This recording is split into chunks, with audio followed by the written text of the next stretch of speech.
Consultant gynaecologist এবং infertility এবং IVF বিশেষজ্ঞ। আজ আমরা যেটা আলোচনা করব সেটা হচ্ছে কোভিড, অর্থাৎ কোভিডের কি প্রভাব থাকতে পারে রিপ্রোডাকশন অর্থাৎ জনন সংক্রান্ত জননতন্ত্রের ওপর, অর্থাৎ সেক্স, ফার্টিলিটি বা বন্ধ্যত্ব,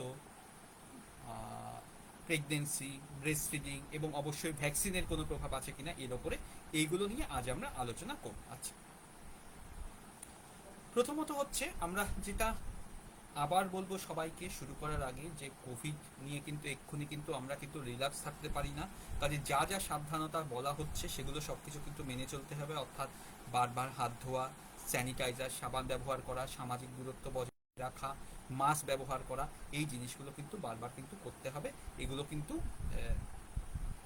আমাদের কিন্তু মানে ফেলে রাখা যাবে না, এই জিনিসগুলো কিন্তু রেগুলার বেসিসে কিন্তু আমাদের কিন্তু করতে হবে। আচ্ছা, আর যদি আপনার মনে হয় এই ধরনের কোনো সিমটম হচ্ছে, গন্ধ পাচ্ছেন না, স্বাদ পাচ্ছেন না, সর্দি কাশি সংক্রান্ত সর্দি কাশি হচ্ছে বা জ্বর হচ্ছে, তাহলে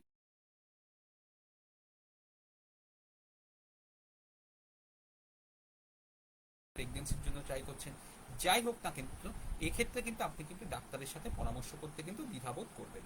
আচ্ছা, এবার হচ্ছে আমরা যেটা বলবো তাহলে কি কি প্রভাব থাকতে পারে কোভিডের প্রেগনেন্সির ওপর। আগে আসি প্রেগনেন্সির ওপর কি কি হতে পারে। কিছু কিছু স্টাডিতে দেখা গেছে যে প্রেগনেন্ট মহিলাদের কোভিড হওয়ার সম্ভাবনা একটু অন্যদের থেকে বেশি থাকে, অর্থাৎ অন্য পুরুষ বা অন্য মহিলাদের যা কোভিড হওয়ার সম্ভাবনা তাদের থেকে প্রেগনেন্ট মহিলাদের কোভিড হওয়ার সম্ভাবনা কিন্তু বেশি থাকে। কিন্তু তার মানে এই নয় যে কোভিডে প্রেগনেন্ট মহিলারা বেশি মারা যাচ্ছে, এরকম কিন্তু কোনো প্রমাণ কিন্তু নেই। কিন্তু কোভিড হলে অন্য 5 জন মানুষের যা ট্রিটমেন্ট দরকার প্রেগনেন্ট মহিলারও তা ট্রিটমেন্ট করা যেতে পারে, কিন্তু কিছু কিছু ওষুধ আছে যা প্রেগনেন্সিতে ব্যবহার করা যায় না। হ্যাঁ, পার্টিকুলারলি যেমন আইভারমেকটিন বা এই ধরনের কিছু ওষুধ আছে বা ডক্সিসাইক্লিন, যেগুলো প্রেগনেন্সিতে ব্যবহার করা যায়। কাজে মিডিয়াতে শুনে বা টিভিতে শুনে কিন্তু কোভিডের জন্য ট্রিটমেন্ট নেবেন না, আপনি আগে ডাক্তারের সাথে পরামর্শ করে তারপর সেই অনুযায়ী ট্রিটমেন্ট। 2 নম্বর, বাচ্চার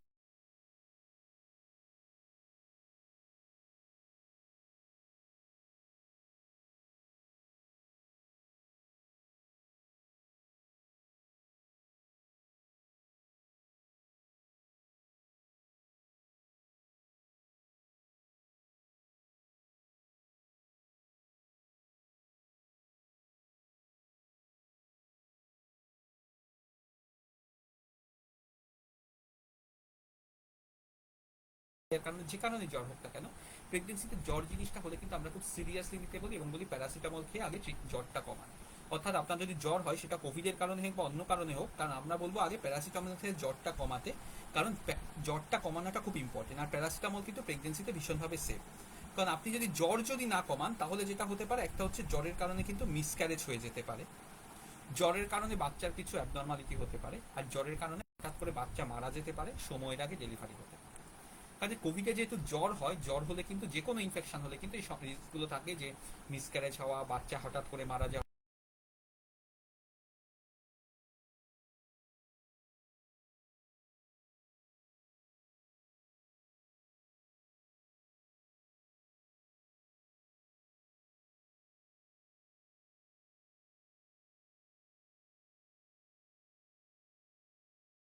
তার সপ্তাহ হচ্ছে তখন থেকে গ্রোথ স্ক্যান করবে।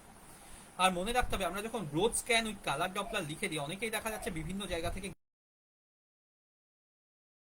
ডপলার শুধুমাত্র যারা ফিটাল মেডিসিন স্পেশালিস্ট তাদের থেকে করা উচিত, কারণ সব জায়গায় কিন্তু গ্রোথ স্ক্যান লিখলেও কিন্তু তারা নর্মাল আলট্রাসাউন্ড করে দেয়। কারণ গ্রোথ স্ক্যান মানে একটা চার্ট দেওয়া হয়, একটা গ্রোথের একটা চার্ট দেওয়া হয়, তাতে লেখা থাকে যে গ্রোথ কিরকম হচ্ছে, সেই চার্টটা না হলে কিন্তু গ্রোথ স্ক্যান কিন্তু করার কোনো মানে হয় না।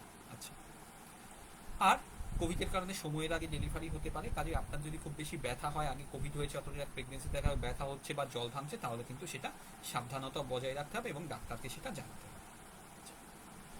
আর তারপরে যেটা আসছে ল্যাকটেশন, যখন আপনি ব্রেস্ট ফিডিং করছেন। আচ্ছা, এখনো পর্যন্ত কিন্তু এমন কোনো প্রমাণ নেই যে কোভিড মায়ের থেকে বাচ্চার মধ্যে যেতে পারছে, অর্থাৎ প্রেগনেন্সিতেও যায় না মায়ের থেকে বাচ্চার মধ্যে, ডেলিভারির সময়ও যায় না, ব্রেস্ট ফিডিংও যায়।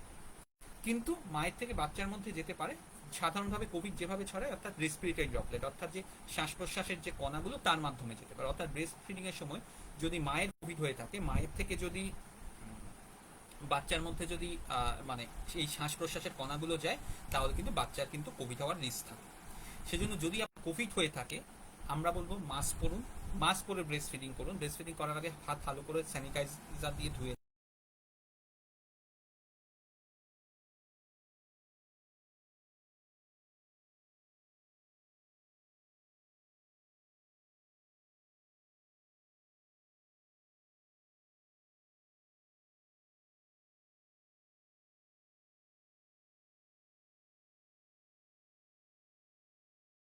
ভাবে কিন্তু অবহেলা করা যাবে না। অর্থাৎ বাচ্চার কোভিড হওয়ার যা রিস্ক, তার থেকে কিন্তু ব্রেস্ট ফিডিং না করালে কিন্তু বাচ্চার রিস্ক বেশি, কাজে বাচ্চাকে কিন্তু ঠিকমতো ব্রেস্ট ফিডিং করাতে হবে। আচ্ছা, তাহলে আমরা প্রেগনেন্সি নিয়ে আলোচনা করলাম, ব্রেস্ট ফিডিং নিয়ে আলোচনা করলাম। এবার আমরা কি নিয়ে আলোচনা করব, সেটা হচ্ছে নর্মাল সেক্স এবং ফার্টিলিটির উপর। আচ্ছা, মহিলাদের ক্ষেত্রে কি হতে পারে?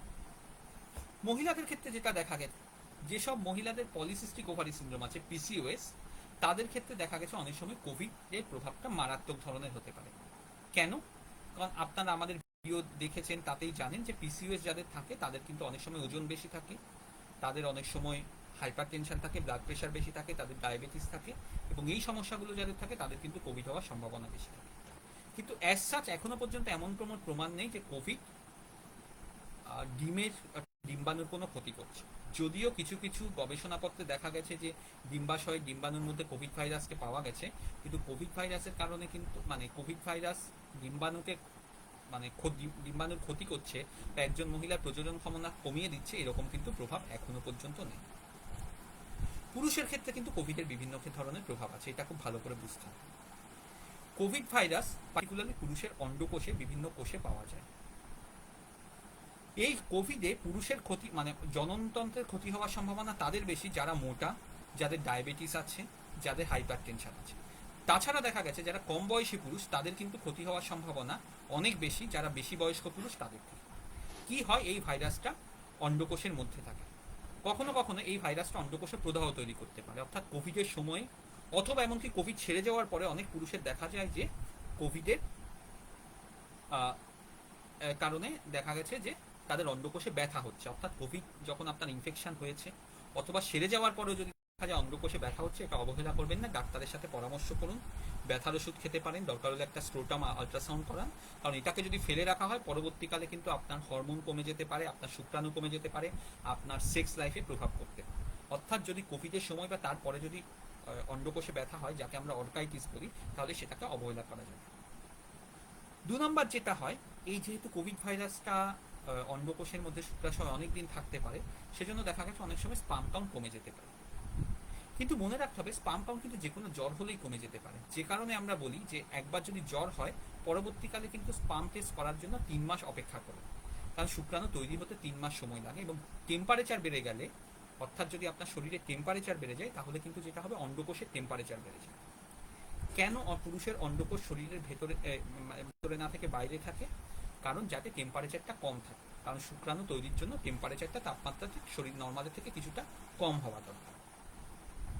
এটা যদি থাকে তাহলে কিন্তু অবশ্যই মানে শুক্রাণু ঠিকমতো তৈরি হবে। কাজে যদি আপনার জ্বর হয় তাহলে কিন্তু অন্ডকোষের তাপমাত্রা বেড়ে যাবে, তাহলে শুক্রাশয়ের তাপমাত্রা বেড়ে যাবে, তার ফলে হবে যে আপনার শুক্রাণু তৈরিতে অসুবিধা হবে। কিন্তু এটা সাময়িক, এটা বেশিরভাগ ক্ষেত্রে 3-4 মাস বাদে ঠিক হয়ে যায়। কিন্তু কোভিডের কারণে যদি শুক্রাণুর সমস্যা হয় তাহলে কিন্তু সেটা সারতে কিন্তু অনেকদিন সময় লাগতে পারে। অর্থাৎ আগে যদি কোভিড হয়ে থাকে তাহলে বলবো 4-5 মাস বাদে আপনি একবার শুক্রাণুর পরীক্ষা করে দেখুন। 3 নম্বর যেটা করে, এটা কিছু যৌন জীবন বা সেক্স লাইফকে প্রভাবিত করতে পারে, যেমন ইরেকটাইল ডিসফাংশন, অর্থাৎ লিঙ্গ শিথিলতা, লিঙ্গ শক্ত হতে সমস্যা কোভিডের কারণে। কেন? টেস্টোস্টেরন হরমোন কমে যায়।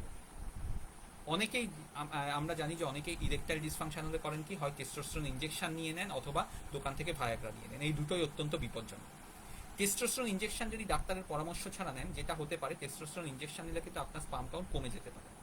অর্থাৎ আপনার হয়তো ইরেকটাইল ডিসফাংশন ঠিক হয়ে গেল কিন্তু আপনার স্পাম কাউন্ট ভীষণ কমে গেল বা জিরো হয়ে যেত। আর ভায়াগ্রা আপনি দোকান থেকে নিলেন, হয়তো ইরেকটাইল ডিসফাংশন ঠিক হয়ে গেল কিন্তু যে কারণে ইরেকটাইল ডিসফাংশন হয়েছে সেই রোগটা বাড়তে থাকবে।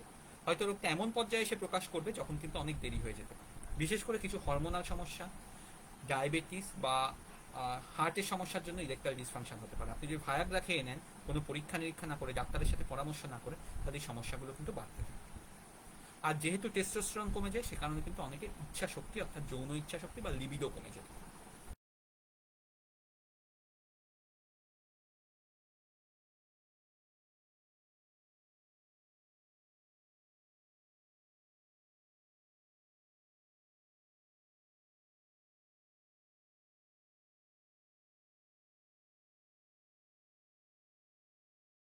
ট্রিটমেন্ট আইইউআই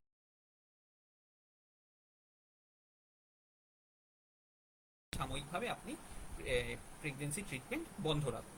হ্যাঁ, যদি আপনার আইভিএফ ট্রিটমেন্ট চলতে থাকে, কারণ সেটা যেহেতু বেশি খরচ সাপেক্ষ, সেক্ষেত্রে আমরা বলবো সেটা সাইকেলটা কমপ্লিট করতে অবশ্যই আমরা সেই সাইকেলে এমব্রায়ো ট্রান্সফার করবো না, এমব্রায়োগুলো ফ্রিজ করে রাখবো। কিন্তু সেক্ষেত্রে আমাদের ওটিতে কিন্তু আলাদা ব্যবস্থা নিতে হয়, যাতে একজনের থেকে একজনের মধ্যে যেন কোভিড যেন না ছড়ায়। অনেকের এবার প্রশ্ন থাকে যে সেক্সুয়াল ইন্টারকোর্স বা সেক্সের মাধ্যমে কোভিড ছড়াতে পারে কি? কোভিড কিন্তু এইচআইভির মতো নয় যে সেক্সের মাধ্যমে ছড়াতে পারে, যদিও মানুষের সিমেন বা বীর্যের মধ্যে কিন্তু কোভিড ভাইরাস পাওয়া গেছে। যখন আপনার অ্যাক্টিভ কোভিড ইনফেকশন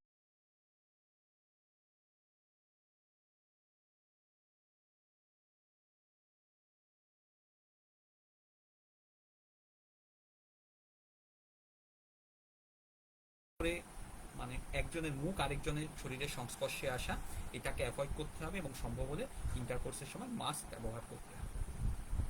আচ্ছা, আর এখনো পর্যন্ত এমন কোনো প্রমাণ পাওয়া যায়নি যে কোভিড হলে তাদের শুক্রাণু বা ডিম্বাণু প্রভাবিত হচ্ছে, অর্থাৎ আইভিএফ এর সাকসেসে কোভিড হলে কমে যাচ্ছে, এরকম কিন্তু কোনো প্রমাণ।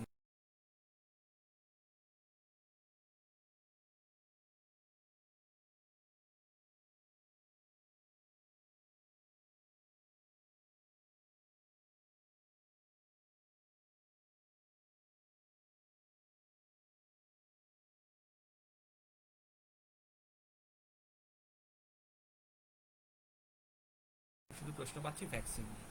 মনে রাখতে, ভ্যাকসিনটা কিন্তু আপনি যদি হাত কেটে যে টিটেনাস নেন, সেরকম ভাবে একটা ভ্যাকসিন এটা। ভ্যাকসিনের কারণে খাবো কিনা, জল খাবো কিনা, প্রেগনেন্সি নেবো কিনা, এই ট্রিটমেন্ট চললে ভ্যাকসিন আসবে কিনা, এই প্রশ্নগুলো কিন্তু অবান্তর প্রশ্ন।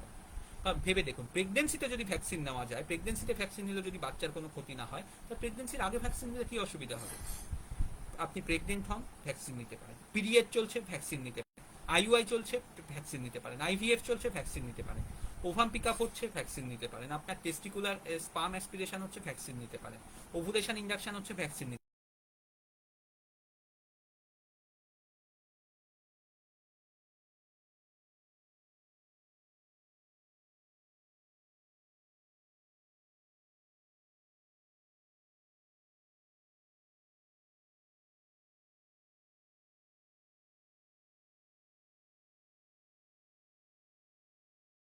তৈরি করবেন না। অর্থাৎ আজ আমরা যেটা আলোচনা করলাম, আমরা সংক্ষিপ্ত আলোচনা করলাম কোভিড নিয়ে। আমরা যেটা বলবো যে কোভিড নিয়ে হচ্ছে আমাদের প্রথম কথা হচ্ছে যে ভয় পাওয়ার মতো কিছু নেই, সাবধানতা বজায় রাখতে হবে। পুরুষের যদি অন্ডকোষে ব্যথা হয়, ইরেকটাইল ডিসফাংশন হয়, তাহলে সেটা নিয়ে ডাক্তারের কাছে আসতে হবে। একজন মহিলার যদি পিসিওএস থাকে, তার কোভিড হয়, তাহলে তাকে বেশি সাবধান থাকতে হবে। পুরুষের কোভিড হলে তাকে 4-5 মাস পরে বলা হবে একবার সিমেন্ট টেস্ট চেক করার জন্য, যদি রিসেন্টলি নাকা হয়ে থাকে। আইভিএফ যদি করা হয়, আমরা সেই সাইকেলটা কমপ্লিট করি, আমরা বলি যে মানে এমব্রায়ো ট্রান্সফার পরে করবো 2-3 মাস বাদে। প্রেগনেন্সিতে কোভিড হলে ডাক্তারের সাথে পরামর্শ করুন। ভাইরাস কিন্তু বাচ্চার কোনো অ্যাবনর্মালিটি করে না। কোভিড হলেও আপনি ব্রেস্ট ফিডিং করাতে পারেন। আর অবশ্যই যে কোনো অবস্থায় ভ্যাকসিন দিতে পারেন। এই অবস্থায় আমাদের যা যা প্রশ্ন আছে সেগুলো একটু উত্তর দিয়ে দিই।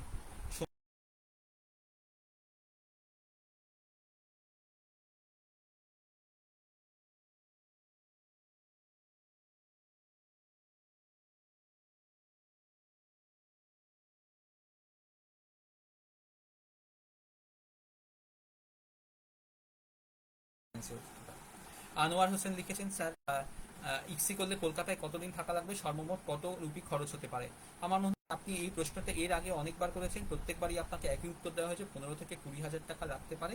কি ধরনের আইভিএফ ইক্সি করছেন তার উপর ডিপেন্ড করছে কি আপনার মানে কত খরচ হবে। কারণ অলরেডি আপনি অনেকবার ইনবক্স করেছেন এবং বা প্রশ্ন করেছেন, প্রত্যেকবারই কিন্তু আপনাকে একই উত্তর দেওয়া হয়েছে। অর্পিতা মৈত্র লিখেছেন, my husband had COVID last October, should he undergo semen test once again? If he did not have cement test after October, then definitely he should have cement test. Uh, Mohammad Anamul লিখেছেন, স্যার ইন্ডিয়া আইভিএফ করতে কত টাকা লাগবে please বলুন। এটা ওরভাবে বলা যায় না, কারণ ডিপেন্ড করছে কি কারণে আইভিএফ, কি ধরনের আইভিএফ, কত ওষুধ লাগতে পারে, এগুলো সব ডিপেন্ড করছে আপনার কি ধরনের মানে আইভিএফ লাগছে তার উপর। ভিডিওটি দেখে থাকলে লাইক করবেন, শেয়ার করবেন, আমাদের পেজে থাকুন, দেখতে থাকুন, আমাদের সাথে থাকুন, সঙ্গে থাকুন, সুস্থ থাকবেন, ভালো থাকবেন, আর কোভিড সংক্রান্ত সমস্ত প্রিকশন কিন্তু মেনে চলবেন। ধন্যবাদ, নমস্কার।